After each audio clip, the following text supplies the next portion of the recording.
Olá.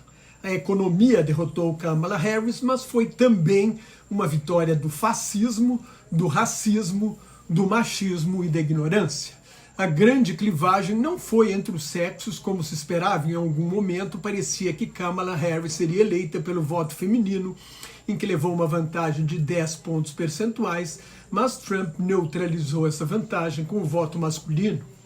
52% das mulheres brancas, 59% dos homens brancos e 54% dos homens latinos votaram em Donald Trump. A grande diferença foi entre os com diploma e os sem diploma de curso superior. 2/3 dos brancos sem diploma votaram em Trump. 2/3 dos negros com diploma e 52% dos brancos com diploma votaram em Kamala.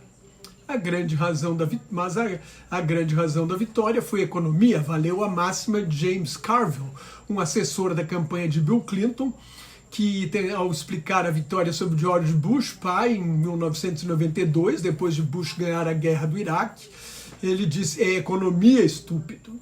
A vitória de um extremista como Trump é um sintoma do declínio relativo dos Estados Unidos, que ainda tem a maior economia do mundo, as forças armadas mais poderosas, o orçamento militar dos Estados Unidos é maior do que o dos 9 países seguintes, mas o isolacionismo dos Estados Unidos é histórico desde a fundação. No discurso de despedida, em 1796, o primeiro presidente norte-americano, George Washington, defendeu o comércio com todos os países, mas nenhuma aliança militar, especialmente para não se envolver em guerras na Europa. Os Estados Unidos entraram na Primeira Guerra Mundial porque submarinos alemães atacavam navios mercantes no Oceano Atlântico. O presidente Woodrow Wilson vendeu a ideia de que era a guerra para acabar com todas as guerras. Depois da Conferência de Versalhes foi a paz para acabar com todas as pazes, por causa das condições impostas à Alemanha, que levaram ao revanchismo e ao nazismo.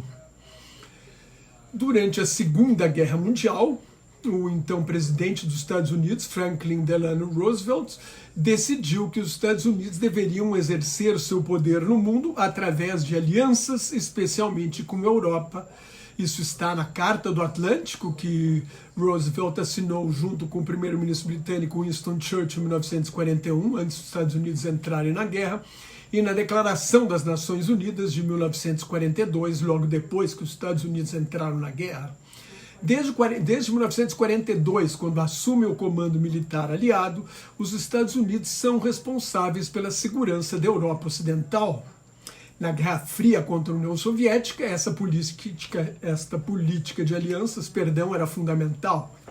A direita trumpista resgata o isolacionismo para não pagar o preço das alianças. O vice-presidente eleito, James David Vance, declarou várias vezes que os Estados Unidos não devem dar mais dinheiro para a Ucrânia. Trump promete acabar com a guerra em 24 horas antes de tomar posse. A guerra acaba com a vitória da Rússia se os Estados Unidos e a Europa retirarem o apoio econômico e militar à Ucrânia. Depois do fim da Guerra Fria, especialmente desde que Clinton virou o eixo da política externa dos Estados Unidos para a Ásia, a Europa recebeu sinais claros de que precisaria cuidar mais de sua própria defesa, ter seu próprio dispositivo militar. Antes mesmo da eleição de Clinton, o Tratado de Maastricht, de 1991, cria a política externa de defesa comum da União Europeia, que não avançou por acomodação e falta de gastos militares, já que não havia ameaça. Na Guerra do Kosovo, em 1999, os Estados Unidos faziam 90% das operações militares, mas precisavam do aval de todos os países membros da OTAN. Hoje usam a estrutura militar da OTAN na Europa, mas não querem lutar com o que eles chamam de uma mão amarrada nas costas, ou seja, não querem dar grande satisfação aos aliados. A visão do mundo de Trump é a que o historiador britânico Eric Hobsbawm chamou de Era dos Impérios, antes da Primeira Guerra Mundial, um mundo dividido entre grandes potências militares, hoje Estados Unidos, China e Rússia. Não há lugar para uma Europa desarmada. No primeiro mandato, Trump cobrou dos aliados da OTAN que gastem pelo menos 2% do produto interno bruto com defesa, que é a regra do bloco. Com a guerra da Rússia contra a Ucrânia, a Alemanha gastava 1%, com a guerra da Rússia com a Ucrânia, todos estão gastando mais, como destacou o novo secretário-geral da OTAN, o ex-primeiro-ministro da Holanda, Mark Rutte, ao cumprimentar Trump publicamente.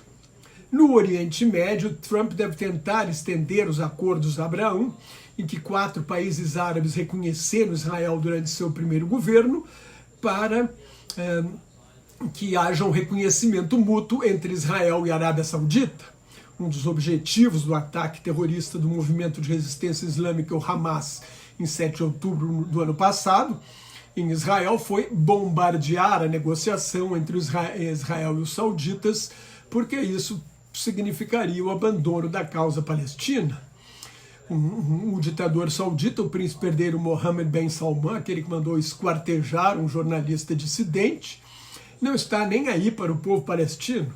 Quer um acordo militar com os Estados Unidos, quer a proteção dos Estados Unidos e transformar a Arábia Saudita numa grande Dubai. Agora, Mohammed bin Salman diz que não reconhece a Israel se não houver a criação de uma Palestina independente. Vamos ver se muda de ideia sobre Trump. Quanto ao Irã, a revista econômica inglesa The Economist diz que Israel prepara um ataque às instalações nucleares iranianas. Biden foi contra atacar instalações de petróleo e instalações nucleares. Não sei se Trump aprovaria um ataque ou aprovará um ataque desses, porque promete manter os Estados Unidos longe de guerras, e um ataque ao programa nuclear do Irã certamente provocará uma guerra em que os Estados Unidos entrariam do lado de Israel, soldados norte-americanos morreriam, voltariam para casa enrolados na bandeira, tudo que um presidente dos Estados Unidos não quer ver. Como falei há pouco, a derrota democrata deve ser creditada ao neoliberalismo econômico abraçado pelo partido desde Bill Clinton. E foi esse neoliberalismo que provocou a reação da classe trabalhadora contra o Partido Democrata. Trump conseguiu convencer os trabalhadores brancos, especialmente os brancos sem curso superior, que defende os interesses da classe trabalhadora, que vai usar o protecionismo econômico para preservar empregos e empresas. Suspeito que a classe trabalhadora terá muito a aprender nos próximos 4 anos. O neoliberalismo foi um tiro no peito da democracia ocidental. A infraestrutura está decadente e é fundamental para o futuro da economia. Há bilionários cada vez mais ricos, enquanto a renda da classe média está praticamente estagnada desde os anos 1980. Por isso, Trump, um bilionário, se apresenta como o defensor da classe trabalhadora, especialmente dos brancos sem curso superior. Se impuser tarifaços e guerra comercial, vai acelerar o declínio relativo dos Estados Unidos. Hoje a inflação está sob controle depois de chegar a um pico de 9,1% ao ano em junho de 2022, a maior inflação em 41 anos, algo que as novas gerações de americanos não conheciam. Hoje a inflação está em 2,4% ao ano, mas os preços não recuaram, os preços pararam de crescer, mas não recuaram ao patamar pré-pandemia, que só aconteceria se houvesse uma recessão econômica. O custo de vida subiu cerca de 20%.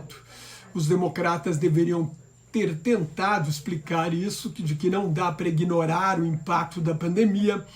Houve um choque de oferta, porque as empresas produziram menos, e de demanda, porque os consumidores ficaram mais em casa e gastaram menos. Tanto o governo Trump quanto o governo Biden deram um cheque de $2.000 para todos os norte-americanos até um certo nível de renda para evitar uma recessão. Quando a situação melhorou, acabou a demanda reprimida, os consumidores foram às compras e a demanda correu na frente da oferta. Quando mais gente quer comprar e a oferta é insuficiente, os preços tendem a subir, é o famoso quem dá mais. Como costuma acontecer, especialmente em países ricos, os eleitores votaram com a mão no bolso. As políticas econômicas anunciadas por Trump, se aplicadas, serão catastróficas: cortes de impostos para os ricos, tarifas de importação de 20% sobre todos os produtos e 60% sobre produtos chineses. Isso seria um imposto, ou será um imposto sobre vendas, e vai causar inflação.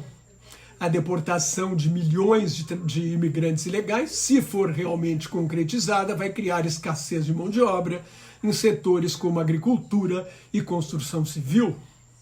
Outro ponto importante é que Kamala Harris pregou políticas radicais de esquerda quando tentou ser a candidata democrata à eleição de 2020.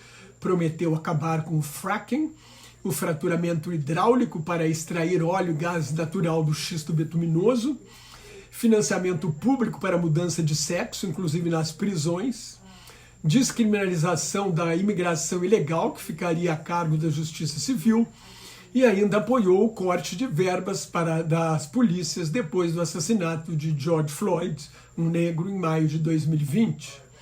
Quando virou candidata para valer, Kamala repudiou todas essas ideias, mas tudo isso foi explorado pela campanha de Trump. Não acredito que tenha sido decisivo, mas se a eleição fosse apertada, como previam as pesquisas, certamente pesaria. Neste, que é o maior ano eleitoral da história, com mais de 4 bilhões de pessoas podendo votar, o eleitorado está punindo os governos. Na Índia, o primeiro-ministro ultranacionalista hindu Narendra Modi perdeu. A Índia é a maior democracia do mundo, não é os Estados Unidos, 900 milhões de eleitores. Modi perdeu a maioria.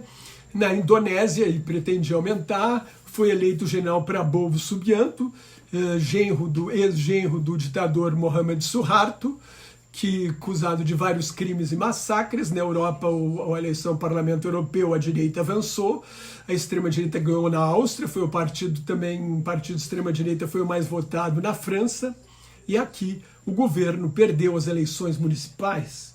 A lição que o Brasil pode tirar da vitória de Trump é que não teria acontecido se o processo pela tentativa de golpe, se ele tivesse sido condenado pela tentativa de golpe de 6 de janeiro de 2021. O governo Biden não quis se envolver diretamente, nomeou um procurador especial que demorou a apresentar a denúncia e a supermaioria conservadora da Suprema Corte atrasou o processo para que não fosse julgado antes da eleição.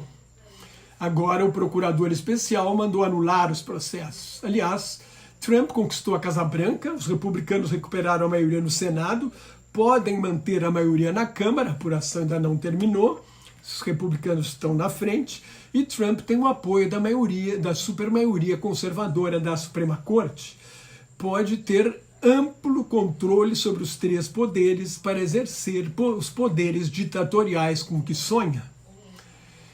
Então, uma lição para o Brasil é que é necessário processar e condenar os golpistas de 8 de janeiro de 2023, o ex-presidente Jair Bolsonaro e os militares que queriam anular a eleição de 2022 para ficar no poder. Na madrugada de ontem, Trump festejou a vitória, aliás, Bolsonaro festejou a vitória de Trump, se fazendo de vítima, dizendo que é inelegível sem ter cometido crime algum. Cometeu crime eleitoral ao atacar as urnas eletrônicas diante de embaixadores estrangeiros e tem de responder pelo golpe, pelo escândalo das joias, deveria pagar também pelos crimes cometidos na pandemia. Cadeia nele, sem anistia, senão ele volta e aí o pesadelo será nosso.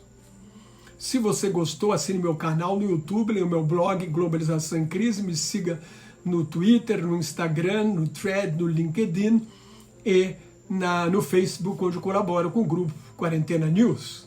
Muito obrigado pela sua atenção. Até mais. Tchau.